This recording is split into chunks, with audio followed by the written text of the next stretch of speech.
মৌলভীবাজারে শ্রীমঙ্গলে পৌঁছে দুপুর 1টায় ঐতিহ্যবাহী ভিক্টোরিয়া উচ্চ বিদ্যালয় মাঠে আয়োজিত অনুষ্ঠানে ফ্যামিলি কার্ড বিতরণ কার্যক্রম উদ্বোধন করেন প্রধানমন্ত্রী তারেক রহমান। আমরা সরাসরি সেখানে চলে যাচ্ছি।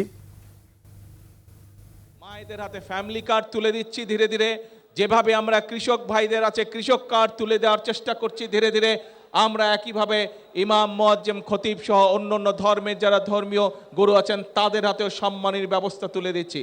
আপনারা আজকে আপনাদের স্বচক্ষে দেখলেন যে আমরা যারা মেধাবী স্টুডেন্ট, যারা কিন্তু অর্থনৈতিক কারণে ঠিকভাবে বই কিনতে পারে না, পড়ালেখা করতে পারে না, এরকম চা শ্রমিক পরিবারের যারা সন্তান তাদের হাতেও আমরা তুলে দিয়েছি অর্থ সরকারের পক্ষ থেকে।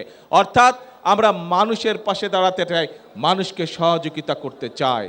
প্রিয় ভাই বোনেরা, এটাই হচ্ছে বিএনপির রাজনীতি। আমরা দেশকে এগিয়ে নিতে চাই, দেশের ভাগ্য পরিবর্তন করতে চাই, মানুষকে মানুষের ভাগ্যের পরিবর্তন করতে চাই। প্রিয় ভাই বোনেরা, কিন্তু প্রিয় ভাই বোনেরা, আপনারা কি মনে করেন যেই কাজগুলো যেই বিষয়গুলো আপনাদের চোখের সামনে দেখেছেন, আগামী 5 বছর বিএনপি এই কাজগুলো অব্যাহত রাখুক? আপনারা কি এটা চান? কে মায়েরা, আপনারা কি চান বাংলাদেশের সকল মায়েদের কাছে আমরা ফ্যামিলি কার্ড পৌঁছে দেই? আচ্ছা, ধন্যবাদ।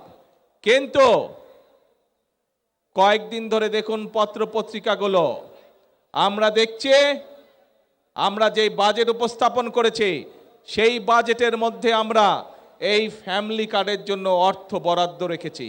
আমরা যে বাজেট উপস্থাপন করেছি সংসদে সেই বাজেটের মধ্যে আমরা কৃষক কার্ডের জন্য অর্থ বরাদ্দ রেখেছি।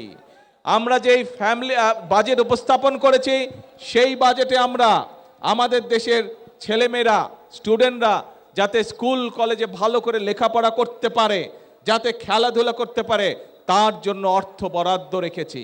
আমরা যেই বাজেট পেশ করেছি জাতীয় সংসদে, সেখানে এই যে হাজার হাজার আপনারা মানুষ, সারা বাংলাদেশে যে কোটি কোটি মানুষ, তারা যাতে সঠিকভাবে চিকিৎসা পেতে পারে, সেই জন্য এই প্রত্যেক উপজেলা পর্যায়ে যে 50 বেডের হসপিটাল আছে সেটিকে ইনশাল্লাহ আগামী 5 বছর আমরা 100 বেড করব। তার জন্য আমরা অর্থ বরাদ্দ রেখেছি, যাতে করে এলাকার মানুষ, উপজেলার মানুষ, গ্রামের মানুষ স্বাস্থ্য সেবা পেতে পারে, মিনিমাম স্বাস্থ্য সেবা পেতে পারে অন্তত। কিন্তু বাজেটের পরে নিশ্চয়ই আপনারা দেখেছেন যেই বাজেটে আমরা সাধারণ মানুষ, খেটে খাওয়া মানুষের জন্য অর্থ বরাদ্দ রেখেছি,